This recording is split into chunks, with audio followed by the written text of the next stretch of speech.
Hello and welcome to Mr. Hutchings History. I'm Mr. Hutchings, and today is topic 5.3 of the AP World History program. The Industrial Revolution begins, and this is about 1750 to 1900. Our AP themes today will be technology and innovation, economic systems, environmental impacts, and social interactions and organization. Our historical reasoning skills will be causation and continuity and change over time. Imagine standing in a quiet English village in the early 1700s. Most families grow their own food. Clothes are spun by hand. Work follows daylight, seasons, and weather. Now imagine that same family a few decades later, living in a crowded city, working 12.5-hour shifts beside loud machines, paid wages instead of growing food. This transformation is what historians call the Industrial Revolution. It was not just a change in technology, it was a fundamental reorganization of how people worked, where they lived, and how societies functioned. Today's question is simple but powerful. What factors caused industrialization, and how did it reshape societies between 1750 and 1900? Before factories, production was local and slow. In Britain, most families lived in rural areas and relied on cottage industries. Merchants supplied raw materials, especially cotton, and women spun thread or wove cloth in their homes. This system provided some independence, particularly for women, but production was limited and inconsistent. At the same time, Britain's global connections were expanding. Cotton imported from India and the Americas, often produced by enslaved labor, was cheaper and in high demand.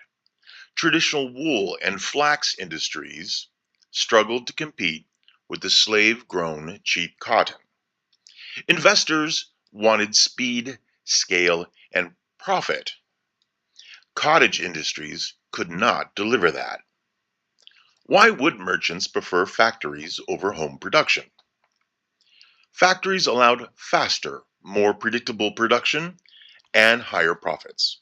Centralizing labor made output easier to control and easier to expand. Industrialization did not begin in factories, it began in the fields. In the early 1700s, agricultural innovations transformed food production. Crop rotation restored soil nutrients. The seed drill placed seeds efficiently, reducing waste. New crops like the potato, introduced earlier through global exchanges, provide more calorie per acre. The result was population growth. More food meant fewer people were needed on farms. Improved nutrition and improved medical care lowered infant mortality and extended life expectancy. This created two critical conditions for industrialization. First, a larger workforce, and secondly, a larger market for manufactured goods. People who no longer farmed would soon work machines. To meet rising demand, investors transformed textile production. The spinning jenny, invented by James Hargreaves, allowed one worker to spin multiple threads at once. The water frame, developed by Richard Arkwright, used water power to drive spinning machines. These machines were large, expensive, and immobile. They could not fit in homes. Production moved into factories. Arkwright's mills marked the birth of the factory system, where labor was centralized, supervised, and timed. Workers no longer controlled their pace or working conditions. Time became money. How did factory work change workers' daily lives? Well, work became repetitive, tightly scheduled, and controlled by employers rather than controlled by families or seasons. Industrialization accelerated when production was broken into smaller tasks.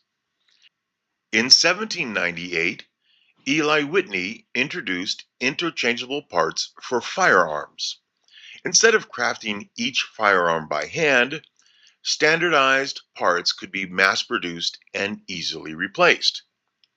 This innovation led to the division of labor. Workers no longer needed full training in a craft.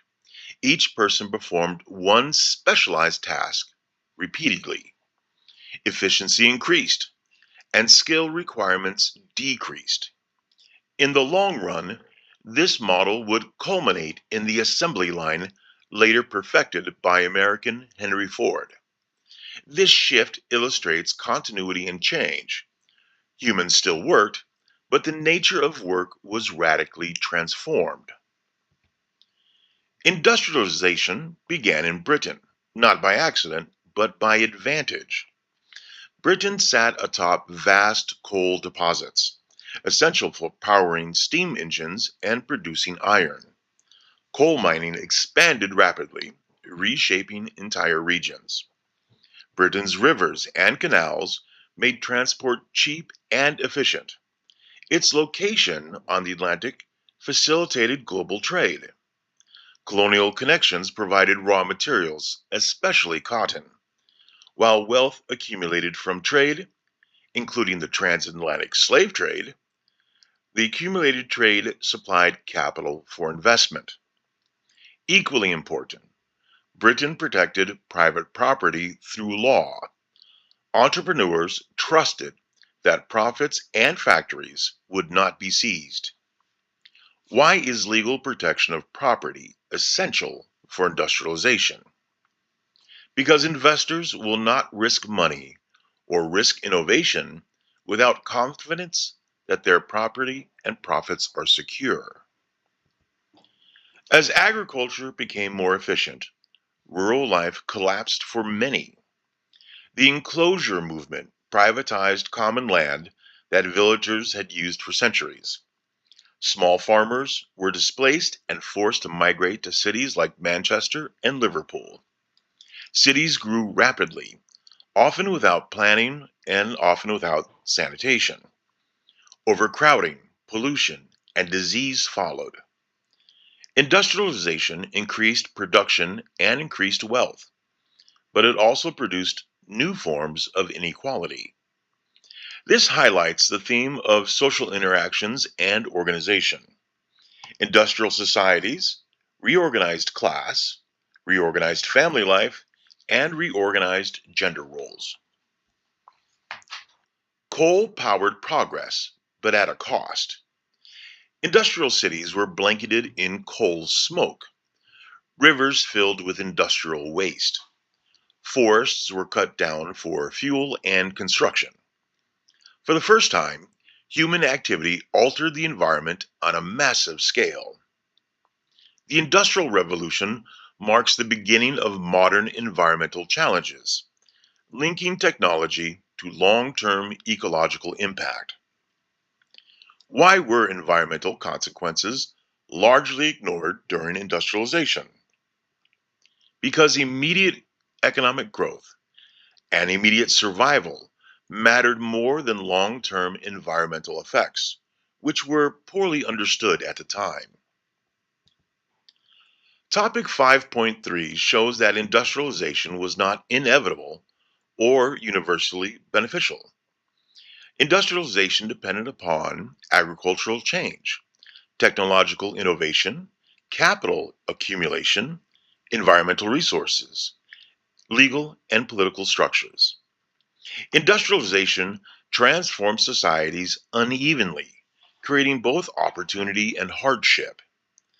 This topic strengthens AP skills by emphasizing causation, why industrialization began where it did, continuity and change, how work and life evolved, and finally, theme connections across economy, technology, society, and environment.